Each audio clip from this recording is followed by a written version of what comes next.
quick things before we go. Qualcomm Incorporated has yet to win China's nod to buy Dutch chipmaker NXP Semiconductors, even as a deadline for the offer to expire is just hours away, raising the prospect that the deal could be scuppered amid signing U.S. trade tensions.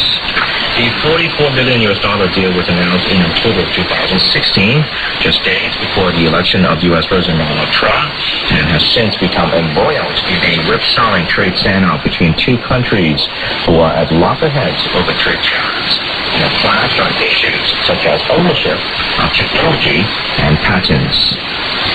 And those who are business news stories this afternoon next.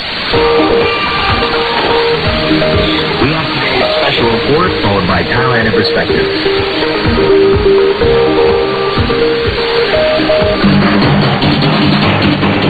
This is Radio Thailand News.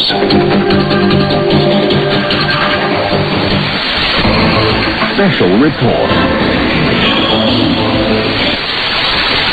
Special report has Chairman of Amitabh Foundation, Vikram Gromadit, discussing how multilateral companies from developed countries, including China, play a vital role in bolstering Thailand's Eastern Economic Corridor.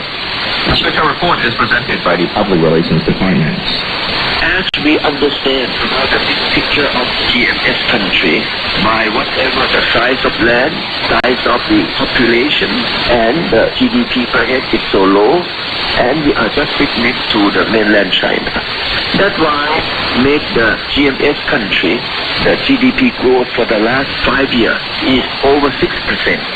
Average now, if we are looking about by the future of the One Belt, One Road, when they are completed, we believe that the GDP growth should be over 2% of whatever the GDP today.